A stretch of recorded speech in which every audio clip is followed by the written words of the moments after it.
आदमी अच्छे हो, इसलिए तुमसे पैसा तो लेना नहीं चाहिए, लेकिन अगर घोड़ा घास से दोस्ती कर ले तो खाएगा क्या? इसलिए हम ये 1.5 रुपया ले लेते हैं। बहुत मेहरबानी आपकी।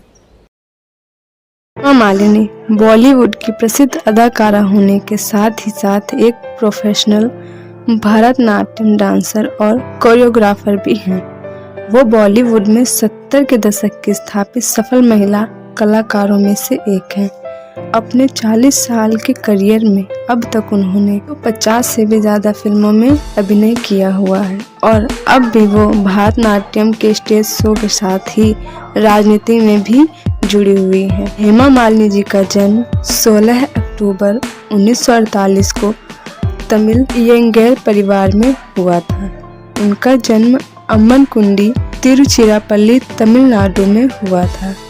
हेमा जी ने अपनी प्रारंभिक शिक्षा आंध्रा महिला सभा, Delhi Tamil education association senior secondary school नई दिल्ली से पूरी की थी, लेकिन इसके बाद शायद उन्होंने आगे की पढ़ाई पूरी नहीं की और इसी वजह से इनके कॉलेज से संबंधित भी तरह की कोई जानकारी नहीं मिलती है। हेमा जी के पति के जीवन में उनकी बेटियों के अलावा उनकी पहली पत्नी प्रकाश कौर और उनके बेटे भी हैं, जिन्हें हेमा जी ने अपना परिवार का हिस्सा ही माना है।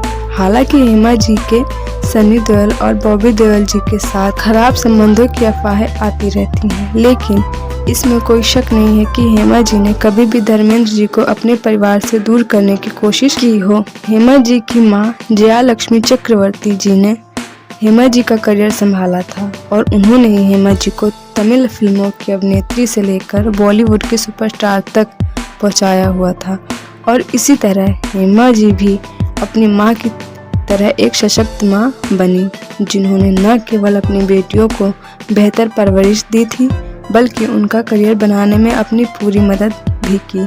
हेमा जी की बेटी ईशा देओल जी ने भरत तख्तानी से शादी की, वहीं आहना जी ने वैभव वोहरा जी से शादी की है। आहना के एक बेटा डेनियल वोहरा भी है।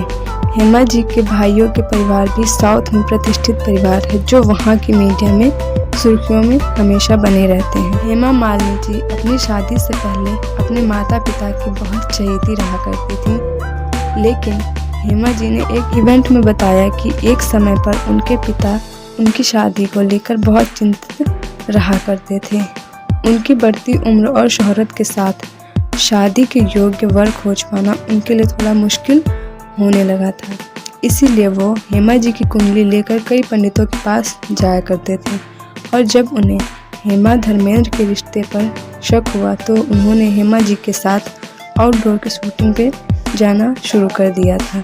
हेमा जी ने माना कि वो और उनका परिवार धर्मेंद्र जी को पसंद करते थे, लेकिन वो उनमें अपना दामाद नहीं देख पा रहे थे। वैसे तो हेमा मालिनी जी बॉलीवुड में अभिनय के माध्यम से बहुत लोकप्रिय रही हैं, लेकिन आकर्षक नए नक्श के साथ उनका भरतनाट्यम का डांस भी किसी मुग्ध कर सकता है।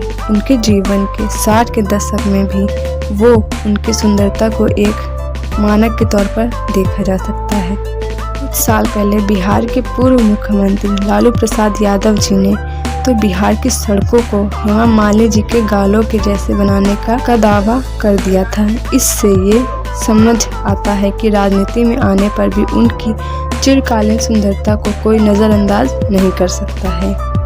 हेमा मालिनी जी ने 2007 में अपनी किताब Hema Malini the authorised biography में बताया था कि उन्हें जितेंद्र कपूर और संजीव कुमार दोनों ने ही प्रपोज किया था, लेकिन उन्होंने धर्मेंद्र जी की दूसरी पत्नी बनना स्वीकार किया। हेमा जी ने ये माना भी कि वो हमेशा से यही चाहती थी कि उनकी शादी सिर्फ उससे हो जिससे वो प्यार करती हूँ, लेकिन ये प्यार उन्हें शादीशुदा धर्मेंद्र से होगा ये उन्होंने कभी नहीं सोचा था। वास्तव में उनकी शादी की कहानी किसी बॉलीवुड की फिल्म की कहानी से कम नहीं रही थी। हेमा मालिनी जी के पिता जी धर्मेंद्र जी के साथ उनकी शादी के खिलाफ थे और इस कारण जब तक वो जीवित थे हेमा जी की शादी नहीं हो सकी। संजीव कुमार उस समय अपने करियर के शीर्ष पड़ाव पर थे और वो हेमा जी को न केवल पसंद करते थे बल्कि उनके साथ सेटल भी होना चाहते थे। वहीं जितेंद्र जी पर परिवार की तरफ से शादी का दबाव पड़ा था। उनका और हेमा जी का परिवार चाहता था कि वो दोनों शादी कर लें, जबकि हेमा और जितेंद्र एक दूसरे को अच्छा दोस्त ही समझते थे। जितेंद्र परिवार के दबाव के कारण ये बात मान गए और उन्होंने हेमा जी से शादी को हाँ कह दिया। दोनों परिवारों ने शादी के कार्यक्रम तक कर लिए और हेमा जी के शहर जाकर शादी की तैयारी भी करने लगे। धर्मेंद्र जी को जब ये बात पता चली तो वो वहाँ पहुँचकर उन्होंने फिल्मी अंदाज में वो शादी रुकवा ली। वास्तव में हेमा जी ने तब सबके सामने यह मान लिया था कि वो धर्मेंद्र जी से ही प्यार करती हैं और उनसे ही शादी करेंगी। हेमा मालिनी जी का फिल्मों में सफ़र आसानी से शुरू नहीं हुआ था। उन्हें बॉलीवुड में आने से पहले तमिल फिल्मों में अपनी पहचान बनाने के लिए काफ़ी मशक्क़त करनी पड़ी थी। लगातार कई रिजेक्शन का सामना करने पर भी हेमा जी ने हार नहीं मानी थी और वे आगे बढ़ती रहीं।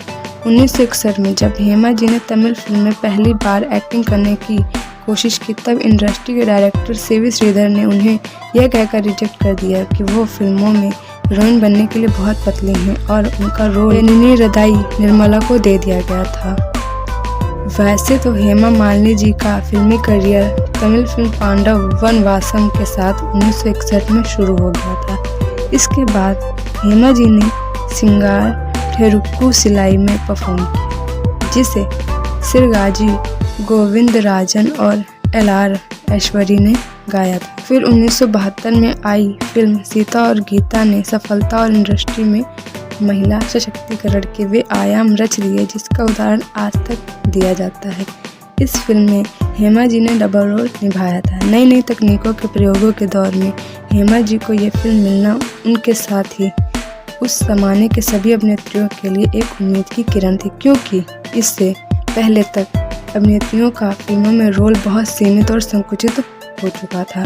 अभिनेत्री के लीड रोल के साथ बनने वाली फिल्में भी उस ज़माने की स्थापित अभिनेत्रियों को ही मिल सकती थी, जबकि हेमा जी तब तक इंडस्ट्री के लिए ज़्यादा पुराना और अनुभवी चेहरा नहीं थी। इस फिल्म में हेमा जी को दो तरह की लड़कियों के किरदार को निभाते हुए अपनी अभिनय प्रतिभा को साबित करने का मौका मिला था, बल्कि तब तक समाज में महिला की कमज़ोर और अबला नारी के रूप में स्थापित छवि को तोड़ने का साहस भी हेमा जी ने किया। और ऐसे ही जैसे शोले फिल्म और ड्रीम गर्ल जैसी फिल्मों ने तो इनको ऊंचाइयों तक ही पहुंचा दिया।